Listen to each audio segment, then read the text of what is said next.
आपलं पुण्य असेल तर आपल्याला मिळेल. म्हणून अजून 2 दिवस आपण थांबणार आहोत. म्हणजे आजची रात्र आणि उद्याचा सकाळ, म्हणजे 2 कीर्तन. म्हणजे उद्या समाधी सोहळा आपण हे करूया. आणि तुमच्या सर्वांचं सहकार्य असावा. अन्नदाते अन्नदान करतात, भजनेकरांनी भजन करायचं, आचार्याने आचार्याची सेवा करायची, कमिटीने कमिटीची सेवा करायची, देखभाल. हे सर्व एकट्याचा नवे खेळ म्हणून मेळ मिळविला. वास्तविक बाबा काही करू शकत नाही. टाळ असला तर 2 वाट्याच्या 2 वाट्या आवाज देणार नाही, पण या वाटीनं त्या वाटीला स्पर्श केला तर लगेच पाखवताचे 2 पानं आहे. किती? 2 आहे. एक वाजलं तर एकाचा एकच आवाज वेगळा निघेल, पण दोन्ही संगत वाजवले तर कोण गिन्नात असा आवाज निघेल. म्हणजे याला सर्व 2 बाजू लागतात, एका बाजूने चालत नाही. परमार्थ करायचा असेल तर त्याला 2 बाजू लागतात.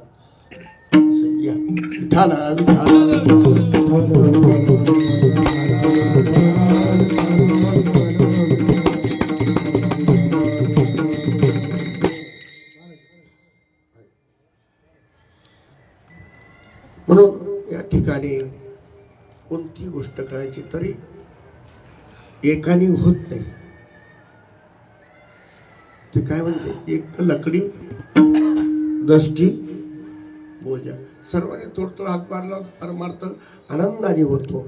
आणि म्हणून या ठिकाणी आपण सर्व क्षेत्र धनगरवाडी ते त्रिसत्र आळंदीपर्यंत सर्व वारकरी मंडळी आलात. सर्व टाळकरी मंडळी, मृदुंगमणी, विनेकरी, तुळशीवाले सर्व मंडळी आपण बसलेली मंडळी, जाणकार मंडळी. आपण म्हणजे जाणकार मंडळी, थोडी परी निरे चांगले. आणि म्हणून या ठिकाणी टाळकरी मंडळाचे पंढरपूरकर असते, इंद्रभाऊ असते, आमचे निलेश महाराज काळे असते, सोपान काका, राम मामा, हे आमचे गणपती कुदळी महाराज, आमचे लवंडे महाराज, आमचे कचरू पाटील, त्याचप्रमाणे राम मामा, आपले रामातात्या, आमचे कारभारी भाऊ, आमचे आप्पाजी वरपे पाटील, आमचे आळंदीकर, विनेकरी, आपले भागवत महाराज, आमच्या खरमळे, त्याचप्रमाणे गंडे महाराज, आमच्या आहेर पाटील असतील, वैभव महाराज असतील, आमचे गोरक्षेट आहेत, आमचे निवृत्त पाटील, त्याचप्रमाणे आमचे वडिलाच्या सेवेत असणारे आमचे नाना, आपण सर्व मंडळी. आणि आज ज्यांची पंगत आहे, बापू मामा आहे, ही सर्व मंडळी आज त्यांची पंगत आहे. त्यांची इच्छा आम्हाला काल्याची पंगत, रात्री सांगितलं ना, जो काल्याची पंगत करीन द्वादशीचं त्याचं परम भाग्य, रात्रीच्या महाराजांनी सांगितलं. की आज आमची श्री पंडित महादेव शिंदे पाटील लिमगाव टिंबीकर आणि त्यांनी पंगत आजची दिली. आनंद आहे. आणि आपण महिला मंडळ, पुरुष मंडळ, आमचे विखे पाटील असतील, बाळासाहेब असतील, आमचे रवसवांना असतील, बापू मामा आहे, सर्व मंडळी, आमचे बापू ज्ञानदेव पाटील, त्याचप्रमाणे राज्य ज्यांची पंगत झाली ते आमचे अंदर सुईचे आमचे बाबराव पाटील पैठणकर, सोनवणे महाराज, सर्व मंडळी या ठिकाणी. आणि महिला मंडळी सर्वांनी, खालीही पोरं आदिगत असतील, मच्छू असेल, सोपान असेल, सुशांत असतील, आमचे ते बाबा माझ्या संग येतात, वागचौरे बाबा, आमच्या मंडलिक मावशी, आत्या, हे सर्व मंडळी पोळ्या मिळाली. मी वाचता ते फक्त आपल्याला एक प्रसाद तयार होतो म्हणून कीर्तन तर आपण किती ऐकतो. आमची आत्या आहे. आणि अशा पद्धतीत थोड्या वेळ अभंग सर्वांच्या परिचयाचा आहे. अभंग तुकोबरायांचा आहे. तुकोबराय ह्या अभंगातून हा धन्यकर प्रकरणातील अभंग बरं का. त्याचप्रमाणे आमच्या श्री लक्ष्मीताई महाराज गंडी, त्यांना म्हटलं आता जर रात्री जर कोणी नाही आलं तर त्यांची सेवा होईल असं मी त्यांना महाराजांना तुम्ही पत्रिका दाखल आहे, पत्रिका मोठी आहे, पत्रिकेच्या खालून काही चिटकत नाही. आता कळलं ना तुम्हाला, चिटकलं तर येईल चल होईल. पण आम्ही सर्व गरीब दुबळे माणसे, अंतकरणाने मोठे आहे पण अर्थाने आपण दुबळे आहात, आणि म्हणून पाहिजे तसं आपल्याला एवढं साध्य होत नाही. आपल्याकडे काही लाखांना देणगी येत नाही, आणि देणारी माणसं नाही, त्याला लई मोठं अंतकरण ते रक्तात लागत. महाराजांच्या भाषेत सांगायचं झालं तर नारायणगिरी महाराज म्हणायचे, परमार्थ करायचा तो रक्तात लागतो, दान करायचं हे रक्तात लागतं, आणि दुसऱ्याला मोठं म्हणायचं हे सुद्धा रक्तात लागतं. हा मुद्दा शेवटपर्यंत तुम्ही देण्यात ठेवा. महाराजांचा नारायणगिरी महाराज म्हणतात, परमार्थ करण्याकरता सुद्धा रक्त लागतं, दान करण्याकरता रक्त लागतं, आणि दुसऱ्याला मोठं म्हणण्याकरता सुद्धा रक्त शुद्ध लागतं. रक्त लागतं म्हणजे रक्त नाही का, रक्त आहे पण शुद्ध नाही. शुद्धता म्हणतात, जिव्हाळा नाही, प्रेम नाही, विश्वास नाही, असा रक्त नकोय. असं रक्त पाहिजे, जिव्हाळा, प्रेम, शुद्ध, आणि अशा पद्धतीत मोठं म्हणण्याकरता. आणि म्हणून ज्ञानोपर्यांना ज्या संतांनी वर्णन केलं त्यांचं रक्त शुद्ध आहे, त्यांची भाषा शुद्ध, त्यांचं अंतकरण शुद्ध आहे. म्हणून ज्ञानोबरायांचं सर्वांनी आपण त्यांच्या कुशीत आलेले ज्ञानोबरायांचं वर्णन या ठिकाणी तुकोबराया एका साधकाला सांगतात, धन्यकराला सांगतात, काय ज्ञानेश्वरी उनी ज्ञानोबरायांनी वर्णन करतात. या ठिकाणी जनाबाई सर्वसामान्य करील त्यात नवलने, समकालीन असणारे माणसं करतील यात नवल नाही. पण एक स्त्री दिना नामदेवाच्या घरामध्ये दासत्व केलं, दासी म्हणून काम केलं, त्या जनाबाईची उद्गारे ज्ञानोबरायाबद्दल. आपलं सामान्य लोकांचं सोडा, पण जनाबाई स्वतः एक नामदेव महाराजांच्या घरात असणारी दासी ती ज्ञानेश्वर महाराजांचं वर्णन करते. काय म्हणते, ज्ञानाचा सागर, ज्ञानाचा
आपलं एकदम हसून खेळून.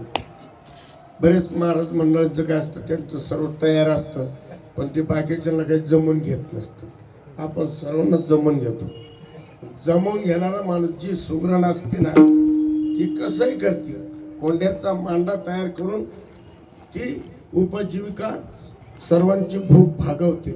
त्याला म्हणतात सुगरण, त्याला म्हणतात जो समून घेतो, त्याला म्हणतात महाराज, त्याला म्हणतात साधू, त्याला म्हणतात साधक. असं समजून घेतलं पाहिजे. स्वर ताल काय होतं मग, ती तीन तिघड आणि काम बिघड होत. स्वर कळायला पाहिजे. तुम्हाला स्वर कळतो, दुसऱ्याला कळत नसलं मग त्यांना काय वाईट टाकायचं का? वाळीत टाकू नये कोणला. आणि आपली महतीने आपण खेळी मिळी गदारुळी आनंदी हसून खेळून करायचं. जनाबाई काय म्हणते, ज्ञानाचा सागर. अरे तिथं काय कमी, सागरात काय कमी, अशी जनाबाई सुद्धा म्हणते. जनाबाईने त्यांच्याबद्दल तर वर्णन केलं, पण त्यांनी केलेल्या वाङ्मयाचं सुद्धा वर्णन केलं. वाचावे ज्ञानेश्वरी वाचील जो कोणी त्याशी जणी लोटांगण. वाचील जो कोणी वाचील जो कोणी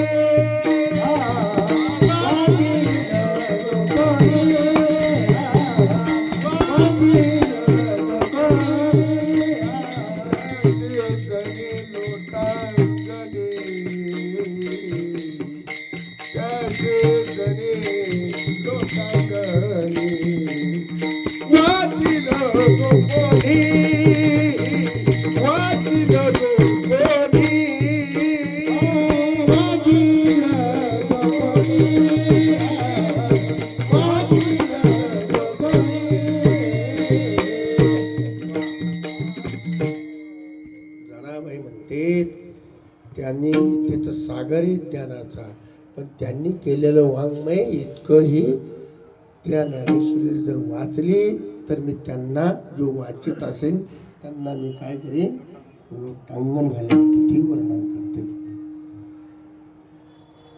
ती. म्हणते वाचावे ज्ञानेश्वरी डोळा पावे पंढरी. वाचल्यानंतर डोळ्यांनी पंढरी पाहते. एवढं ज्ञानोबा यांचं जनाबाईने वर्णन केलं. हा एक भाग झाला. त्याच्या पुढे जायचं झालं तर नाथराय सुद्धा वर्णन करतात. काय म्हणतात ते ज्ञानोबा, कृपाळोदार माझा ज्ञानेश्वर, कृपाळोदार माझा ज्ञानेश्वर. नाथराय करतात कृपाळू आहे आणि उदार आहे. बरेच माणसं असतात कृपाळू असतं पण उदार नसतात. काही उदार असतं पण खिशेतच नसतं, आहे का नाही. मग मला वाटतंय या लोकांना आलं शेण, प्रत्येकाला गरम पाणी, प्रत्येकाला इश रूम. माझ्या अंतर्गत पण नाव खिशेतच नाही. तो अप टू डेट तुम्हाला कोणाकडे जायची अशी इच्छा नाही मला. असे अप टू डेट माणसं, प्रत्येकाला एसी रूम, आतल्यात आटेश संडास, पण नाही ना. उदार आहे पण खिचत नाही. या उदार त्याला काय किंमत आहे. पण इथे नाही. इथे ज्ञानोबा उदार आहे, कृपाळू आहे. काय कृपाळू, अहो त्यांनी कृपा केली तर रेड्याच्या, कृपा केली तर भिंत चालली. रेड्यावर कृपा केली, रेडा येत बोलला. अहो एवढी कृपा केली चांगदेव महाराज. आता तुम्हाला सांगत नाही, कृपा केली तर चांगदेव महाराजांना शिष्यत्व बनवलं. ज्यांनी 14 वर्षे 14 वेळा काळाला टक्कर दिली, 14 वेळा काळ मागा लावला. अशांना त्यांच्यावर कृपा केली. कृपाळू उदार कृपा केली तर त्यांना शिष्यत्व प्राप्तावं लागलं. एवढा करता सांगायचं. नाथराय सुद्धा वर्णन करतात पण टप्प्याटप्प्याने एवढे. नाथराय म्हणतात कृपाळू उदार माझा ज्ञानेश्वर, तया नमस्कार वारंवार. मी आता काही करू शकत नाही, फक्त त्यांना नम्रता आणि त्यांचा दंडवत करू शकतो. नाथराय कोण होते? सामान्य होते का तुमच्या माझ्यासारखं होतं? बालदासाची कुळी महाविष्णूचा अवतार, विष्णूचा अवतार होता. ते सुद्धा यांना नम्रता करतात म्हणून सांगितलं. जनाबाईची नम्रता करतात. ज्ञानोबराय नाथराय सुद्धा. आणि याच्या पुढे जाऊन सांगायचं झालं तर सर्व संतांमध्ये नंदीराय किती मोठी होती. किती मोठे, त्यांनी सुद्धा ज्ञानोबरायांचं वर्णन करा. ज्ञानराज माझी योग्यांची माऊली, जेने निगमवली प्रदंत केली. नामदेवराय म्हणतात योग्यांची माऊली म्हणजे चांगदेव महाराजांची योग्यांची आई होती. ज्ञानराज माझी योग्यांची माऊली, जेने निगमवली प्रगट केली. गीता अलंकार, गीतेवर काय केलं? अलंकार चढवला. किती किती माहिती आहे तुम्हाला? 9033 ओव्या. किती? 9033 ओव्या. अलंकार, अलंकार सोन्याची लगडे. गीता ही सोन्याची काम आहे आणि तिच्यावर 9000 ओव्याचं काय केलं? अलंकार बनवले. गीता अलंकार नामज्ञानेश्वरी ब्रह्मानंद लहरी अशा प्रगती केली. म्हणून नाथरायांनी वर्णन केलं, नामदेवरायांनी वर्णन केलं,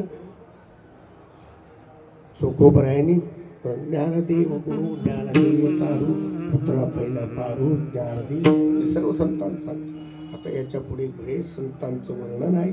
याच्या पुढे आता आपण जवळ येऊ, कारण लांबत असतं. हनुमंताचं शपूट लई मोठं आहे, त्याच्यामुळं कीर्तन लई मोठं होतं. म्हणून आता आलोय आपण कुठपर्यंत? चोखोबरायापर्यंत. आता चोखोबरायानंतर आमचे ज्यांनी आपल्या नगर जिल्ह्यातील असणारे निळोबराय, निळोबरायांनी सुद्धा ज्ञानोबरायांचं वर्णन केलं. निळोबराय म्हणतात उभारीला ध्वज ती लोकावरी, ऐशी चराचरी कीर्ती ज्यांची, ते निवृत्तीनाथ ज्ञानेश्वर सोपान, मुक्ता पायी ज्ञान धरुणे सगुण रूप, गेली बाळ चिडा अनबू नविला रेडा दिगमवाचे. रेड्याला बोलवलं, एवढं मोठं ज्ञानोबराय म्हणतात, निळोबराय म्हणतात.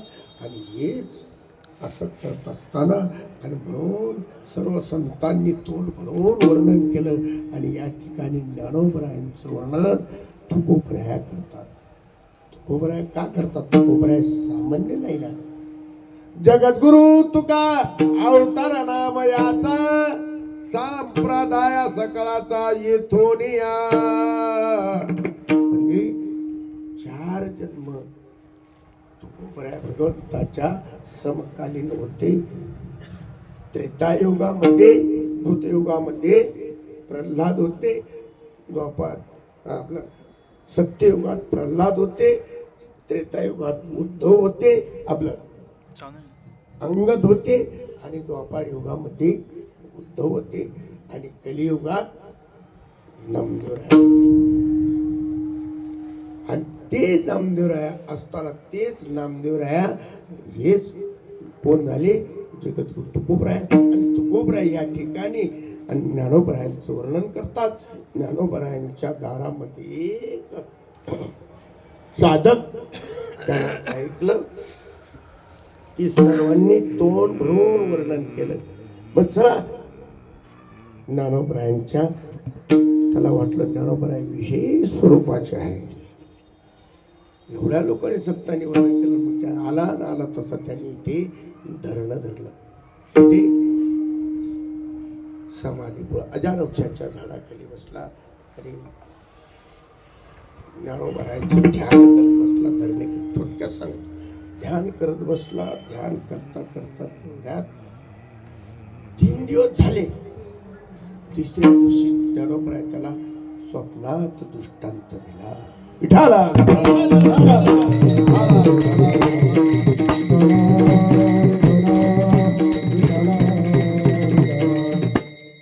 स्वप्नात दृष्टांत दिला. अरे बाबा, तू ज्याच्याकरता बसलेला आहे, तुला जे पाहिजे ते मी आता देऊ शकत नाही. का? मी आता सध्या मौन धारण केले. ज्ञानदेव मौन जपमाळा अंतरी धरून श्रीहरी जपे मौन धरलेले. आता इथलं कोर्ट बंद झालेलं आहे.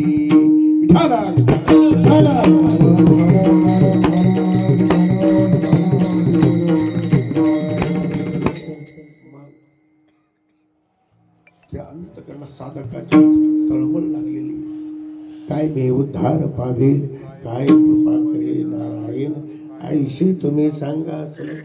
आता सांगत तळमळ झाली आणि मग म्हणले बाबा आता सध्या हे कोर्ट बंद आहे, तुला जर पाहिजे असेल तर तू देहूला जा. आणि मग देहूचं कोर्ट चालू आहे असं म्हटल्यानंतर तो साधक उठला, सकाळी स्नान केलं, लगेच देहूचा रस्ता धरला, देहूला गेला. गेल्यानंतर तुकोबरायांच्या चरणावर त्यांनी काय केलं, श्री संताची माता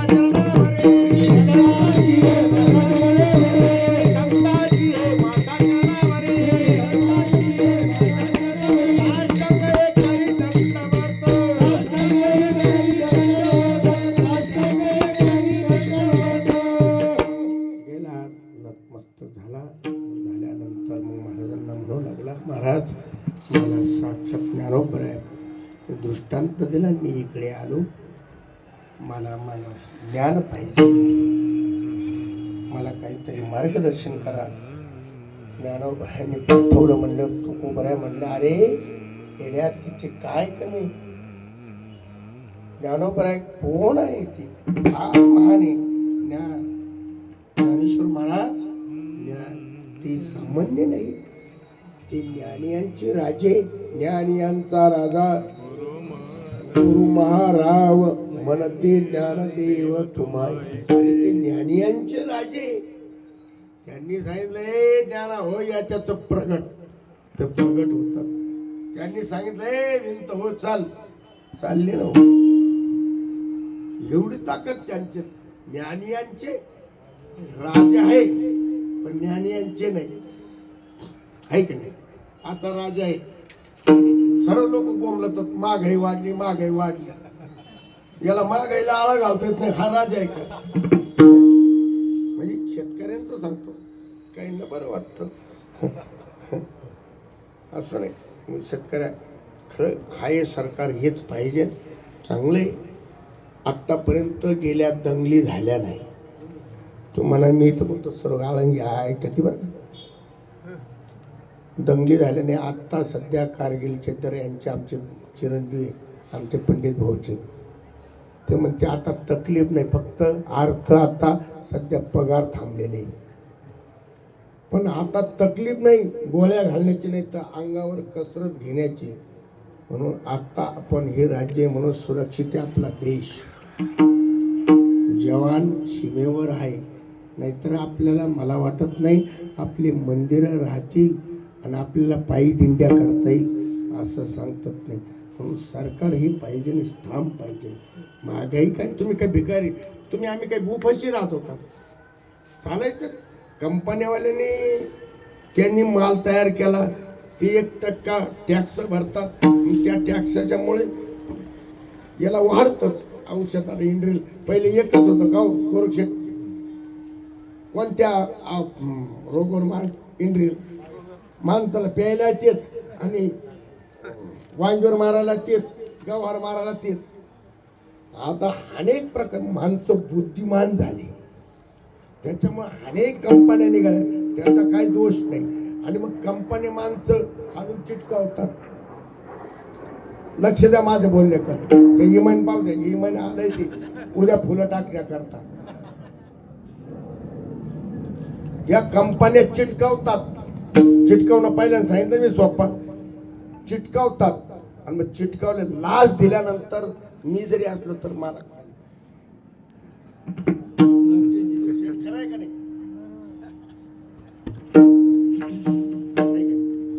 असं चालता येणार नाही. म्हणून सरकार पाहिजे हेच, कारण आपला हिंदुस्थानामध्ये हिंदू धर्म टिकवण्याकरता आणि आपल्या ह्या उत्सव होण्याकरता. मी काल एकदा माझी मुलाखत सर्व टीव्हीला, मला बऱ्याच लोकांनी सांगितलं महाराज तुम्ही टीव्हीला दिसलात, श्याम टीव्ही, श्याम चॅनलचे लोकांचे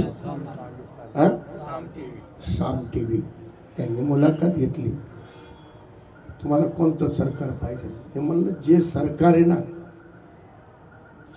आमच्या यात्रेमध्ये पंढरपूरची यात्रा असेल, आळंदीची यात्रा असेल, त्र्यंबकेश्वरची यात्रा असेल, पैठणची यात्रा असेल, ह्या यात्रेत इलेक्शन न घेणे हे सरकार मला आवडत. कोणतं? अहो त्यांचं काही असलं तर बंदच ना हो. विखे पाटील आहे का नाही? मोहरम आला का बंद, सण आला का बंद, बँका बंद, सर्व बंद. आणि आमचं एवढं मोठं अखिल ब्रह्मांड निर्माण करणारा भगवान आणि त्याच्या उत्सवामध्ये हा भगवान आहे. दारोबराच्या उत्सवामध्ये यांनी आमच्या माणसाला गुंतून धरावं, यांचा जन्म होण्याकरता. मग माझं बोलणं कठोर वाटेल पण माझं बोलणं सत्य आहे. मी इथं उभं राहिलो ना, ही माझ्या गुरुने मला एवढी आज्ञा दिलेली. नारायणगिरी महाराजांनी, बोल भिवू नको, मी पाठी तुझ्या. स्वामी समर्थ म्हणतात ना, भिवू नको बेटा, मी तुझ्या पाठीमागे. तशीच माझी गुरुवारी नारायणगिरी महाराज, भिवू नको, चल मी तुझ्या पाठीमागे. म्हणून मला सांगायचं तात्पर्य, इथे मी काय सांगत होतो तो साधक गेला म्हणले, अरे हे राजे, हे सामान्य राजे नाही. या राजावरून राजाचं ते निघालं. आपल्याला ठेवून द्यायचं राजा पाहिजे, हिंदुत्वाचा आणि आपल्या देवत्व सांभाळणारा राजा पाहिजे. हा राजा तो नाही, हा राजा सर्वांना सांभाळणारा आहे. कोणता राजा आहे? ज्ञानियांचा राजा, गुरु महाराज, सर्वांच्या गुरुचे गुरु महाराव असणारे ज्ञानोबराय रे साधका. तू कशाला आला? पण काय करावा? एवढे मोठे ज्ञानियांचे राजे गुरु महाराज, पण त्यांनी माझ्याकडे काय पाठवलं? तुकोबराय म्हणता, मज पांभरा शिकाई थोर पण, मज पांभरा शिकाई थोर पण, मज पांभरा शिकाई थोर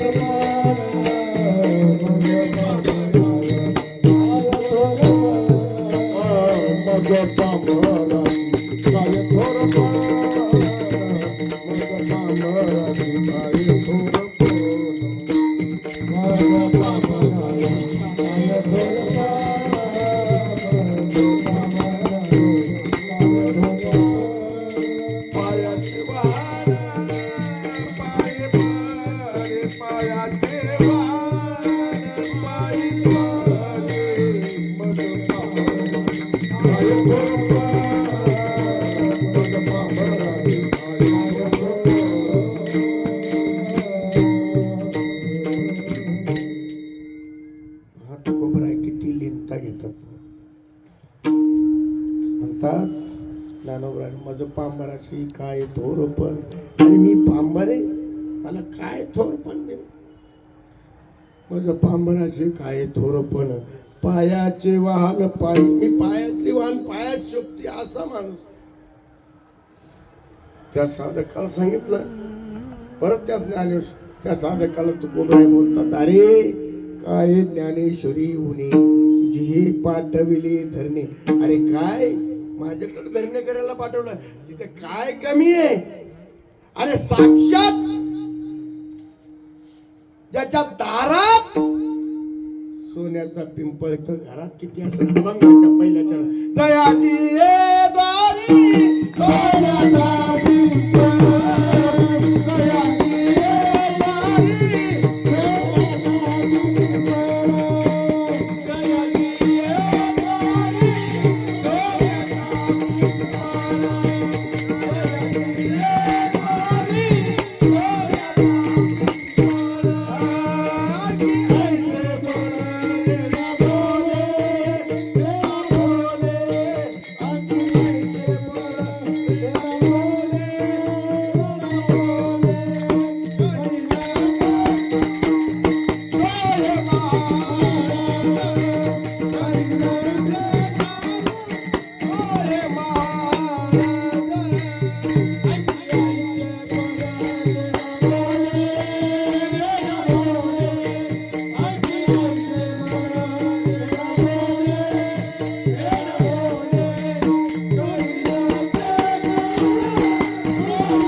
त्यांच्या दारात सोन्याचा पिंपळ आहे. पुढे त्यांच्या द्वारामध्ये. आता तुम्ही म्हणा आम्ही जातो तर ते दिसतच नाही आम्हाला सोन्याचा तुम्हाला दिसला असता तर तुम्ही पाच पण झोपलेच नाही. एक एक एक पान तोडून आणला. 10 पिशा भरल्या असत्या, गोण्याच भरल्या असत्या टाचून. सोन्याचा म्हणजे सुखाचा पिंपळ. सोनं म्हणजे सोने वाले सोने नाही. सांगा बरं वरपेटे, सोनं जर असलं माणसं झोप येईन का? इकडून येतं का तिकडून येतं, तिकडून येतं इकडून बघून घालू का तिकडून, झोपच नाही. आपल्याला माहिती सोनेवाले सोनं सोने नाही, जागते राहू जागते. म्हणून इथे काय सोन्याचा, सोन्याचा म्हणजे सुखाचा. अहो त्यांच्या द्वारात जर सोन्याचं पिंपळ, घरात किती संपत्ती असेल. आपण नाही म्हणतो घराची कळा नाही का? बाई चातुर कशावर समजायची? घरापुढे जर सडा समाजन आंघोळी जर असली तर समजायचं घर टापटिपी. नाही तर किचनवर सर्व भांड्यांचा सर्व राडा गच. ज्या बाया घात किचनवर ठेवताना त्यांचं संपत्तीचं थोडं थोडं थोडं थोडं कमी होतं बरं का. खरकटे बर्तन हे दुसऱ्या दिवशी पाहू नये असं ऐकून ठेवा. म्हणजे याच्यातलंही कमी होतं आणि याच्यातलंही कमी होतं. याच्यातलंही कमी होतं म्हणजे शरीर सुद्धा निकामी होतं. बर्तन हे पाहू नये. म्हणजे बर्तन म्हणजे मग सांगा जी घराची कळा, जी बाई स्वच्छता अंगण वगैरे स्वच्छ करते, सणा समार्जन करते, रांगोळी टाकते, समजायचं हे घर साधकच आहे, हे घर स्वच्छ आहे, पवित्र आहे, निर्मळ अंतकर. तसं ज्ञानोबारायांच्या द्वारात सोन्याचा पिंपळ आहे. मग सोन्याचा पिंपळ म्हणजे घरात काय किती संपत्ती आहे, काही माप आहे का? असं तुकोबरायाची द्वारी सोन्याचा पिंपळ, सोन्याचा पिंपळ आहे. मग घरामध्ये किती सामर्थ्य, किती ऐश्वर्य. एवढं ऐश्वर्य, अंगी ऐशे बळ. आणि इतकं बळ आहे, बरंच बळावर असतं. आता बऱ्याच लोकांना काही सत्याचं बळ आहे, काही बुद्धीचं बळ आहे का नाही? बरेच बळ माणसं बुद्धीच्या बळावर पत्ते खेळू खेळू आजचे घर घालून टाकतात. जमिनी घालवल्या काही ना बरंच बळ आहे, पिऊ पिऊ पिऊ पिऊ अख्खं संपत. काही काय पिऊ पिऊ गठुडे बांधून आणतात. असे आहे का नाही की काही पिऊन 20 टिकी कमावल्या आणि काही पिऊन घालवल्या. असं बळ आहे काहींचं. बळ बळ इथं बळ आहे ज्ञानोबरायांचं, अंगी ऐशी बळ. अरे म्हशीचा प्राणी बोलवतो.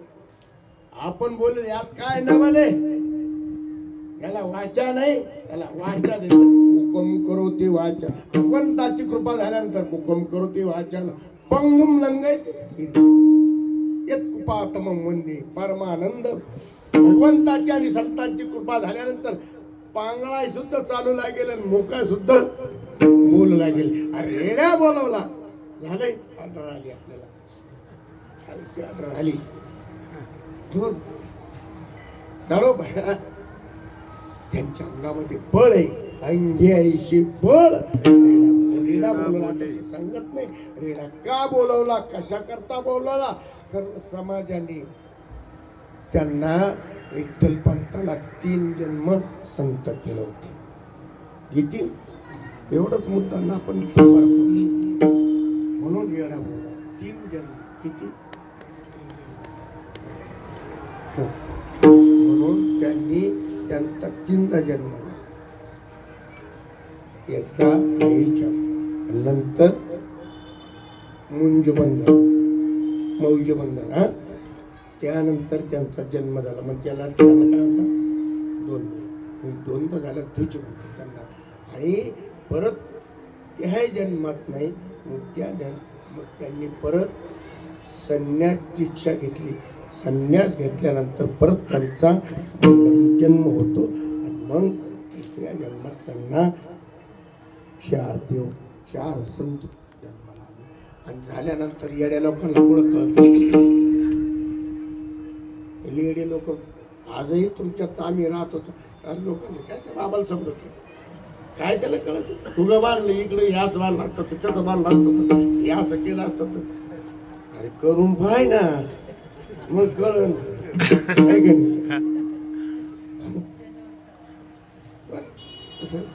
हे खाली मोकळ ठेवायला पाहिजे वर बांधायला पाहिजे म्हणजे खाली पोकळी ठेवायला पाहिजे होती म्हणजे पोकळीत पडून गेला असता मी म्हणजे लय लोकांनी मार्गदर्शन केलं ते देतात ते कधी करतील मार्गदर्शन पण न देणारे मार्गदर्शन जास्त करतात बरोबर आहे आणि म्हणून विठ्ठल पंथाला 3 जन्माचा संत त्यांची झाली पण संन्यास दीक्षा घेतल्यानंतर सर्व लोकांनी वाळीत टाकलं वाळीत टाकल्यामुळे त्यांना 4 पुत्र झाले वाळीत टाकलं संन्याशीची मुले म्हणजे वाळीत टाकलं आणि म्हणून त्यांना शुद्ध पत्र शुद्ध करून घ्यावा यांनी आपल्याला समाजात घ्यावा त्याच्याकरता नाही प्रयत्न केला एवढे प्रयत्न केले ते प्रयत्न यश नाही आला शास्त्राने काहीच आधार दिला नाही शेवटी एका शास्त्राने आधार दिला तुम्हाला देहांत प्रायश्चित हे माहिती आहे तुम्हाला पण तुम्ही त्याच्या आचरणात आले ते म्हणून आम्हाला सांगावं लागतं आमचा एवढाच फायदा आहे तुम्हाला ध्यानात राहत नाही आणि तुम्ही आचरणात आणत नाही तुम्ही म्हणत नाही करत म्हणून आमच्या ढेऱ्या मोठ्याने फॉर्च्युनर गाड्या वापरत आले काय ना आम्ही तेच सांगतो पण तुम्ही मग असा त्रास त्यावेळी देत होता म्हणून आता देते त्यात नवल नाही तुकोबा राहायला सुद्धा कोण लोक चांगलं म्हणले का कोपला पाटील गावचे तुम्ही बरं का तुम्ही पाटील गावचे आता माझं बीक कोण घाले अशा प्रकारे पण त्यावेळेस त्यांना इतका त्रास दिला आळंदीच्या आज नित्याला अभिषेक आहे आज दिला नाही त्याच वंशातले आणि मग काय करायचं म्हणले तुम्हाला जर पाहिजे असेल तर काशी दक्षिण काशी म्हणून म्हणजे आपली दक्षिण काशी म्हणून पैठण क्षेत्र आहे उत्तर काशी काशी आणि ही दक्षिण म्हणजे त्या काशीला जाऊन तुम्हाला पण दक्षिण काशी पैठणला गेले असताना आणि पैठणमध्ये तिथे गेल्यानंतर शुद्धीपत्र मागायला लागले त्यावेळेस ते म्हटले तुम्हाला कुठले शुद्धीपत्र नाही त्यावेळेस सभा भरली त्या सभेमध्ये म्हटले अहो तुम्ही मोठे ज्ञानी पंडित आणि बोलू लागली बोलता बोलता बरोबर आहे सभेत आलेले ते लोकांना ज्ञानोबर आहे बोलते म्हणले रे आम्ही ज्ञान ऐकायला आलेले नाही एकाने नाव विचारलं म्हणजे माझं नाव ज्ञानेश्वर एकाचं नाव निवृत्ती एकाचं नाव सोपान एकाचं नाव मुक्ताबाई एक असे आडवस असतात विचारल्यानंतर दुसरं सांग तेवढ्यात म्हणला बस आम्ही ज्ञान ऐकायला नाही आलो म्हणलं तुम्ही ज्ञानाच्या गोष्टी करता हा रेडा कोण त्याचं नाव ज्ञानाची आणि त्याच्यात तुमच्यात काय ज्ञानोबर आहे म्हणलं त्याचा आत्मा आणि माझा आत्मा एक तुमचा माझा आत्मा एकच आहे आत्म्यात काही फरक नाही तुमच्यातला आत्मा गेला माझ्यातला गेला तर लोक म्हणते ज्ञान लवकर उठला म्हणजे त्याचा आत्मा माझा आत्मा एकच आहे म्हणजे तुम्ही जर तुम्ही यज्ञ बोलता वेद बोलता तो बोलेल का म्हणले भूदेव तुम्ही का बोलणार नाही आणि मग बरोबर आहे त्या रियाच्या मस्तकावर हात ठेवला ओंकार मूळ शब्द प्राणवाचा कोणता बोलू 4 वेदे सामवेद अधुर्वेद रघुवेद आणि यजुर्वेद 4 वेदे कोणता बोला म्हणला अवघड तो रघुवेद बोला आणि म्हणल्यानंतर तो बोलू लागला सांगायचं तात्पर्य सर्वांना माहित आहे आणि तो रेड्याच्या मुखातून वेद बोलवला अंगे ऐसे बळ रेडा बोली म्हणून महाराज म्हणतात अरे रेडा बोलायला त्या साधकाला सांगितलं काय करणार नाही त्या अभंगाच्या दुसऱ्याच्या करीला ते काय हे महाराज परिपाय बीज शुद्धाने घातली मुक्तीची गवात महाराजांनी काय केलं आता सर्वांना एकत्र केलं आणि काय करणार नाही करीला ते काय हे महाराज परिपाय बीज शुद्धांगी बीज शुद्ध असलं तर काही करता येत आहे की नाही. कोरा कागद होता तर म्हणून 65 वया लिहिल्या, रिखाली कडा असतं तर आहे की नाही. मग परिपाय बीज शुद्ध आहे, शुद्ध पाहिजे असं महाराज त्या साधकाला सांगितलं. त्यांनी काय केलं, त्यांनी सर्व समाज एकत्र दयाने घातली, मुक्तीची गवांदी मिळवली मांडी. वैष्णव सर्व वैष्णव एकत्र सर्व वैष्णव इथं आले बरं का. आणि मग त्याला सांगितलं साधका आता तू काय कर, निवांत तिथे काय कर, समाधान चिंताना राहाय त्या अभंगाच्या शेवटच्या चरणात. तो काम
हे महाराज तुका म्हणे तेथे सुका काय ऊने राहे समाधान चित्ताच्या.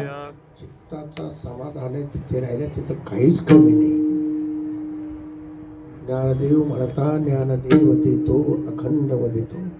ज्ञानेश्वर महाराज फार मोठे ज्ञानदेव, वैष्णव मोठा, ज्ञान ध्यान गडे श्रेष्ठा, वैकुंठवाट ज्ञानोबराचं स्थान आहे. आणि तिथे काय कमी आहे म्हणून त्या साधकाला सांगितलं तू समाधान चित्ताने तिथे राहा. तसंच या ठिकाणी धावत्या वेळामध्ये बोलण्याचा प्रयत्न केला. पाहुणे 11 वाजले, 9:30ला सुरू झालं आहे की नाही. 1 तास होऊन गेला. आपल्याला लांब जायचं काही लोकांना, पण माझा अशी इच्छा आहे आजचे दिवस थांबा, उद्या आपण काल्याचं कीर्तन करून जाऊ. होईल थोडा त्रास, मात्र हमखास मला माहिती परमार्थ करताना करणी करी, बोल बोले सोपे आणि करणी करा. बोलणं सोपं आहे पण करणी फार अवघड आहे. म्हणून तुमच्या सर्वांच्या सहकार्य मिळावं अशी मी परमेश्वराच्या चरणी, मानवाच्या चरणी प्रार्थना करतो.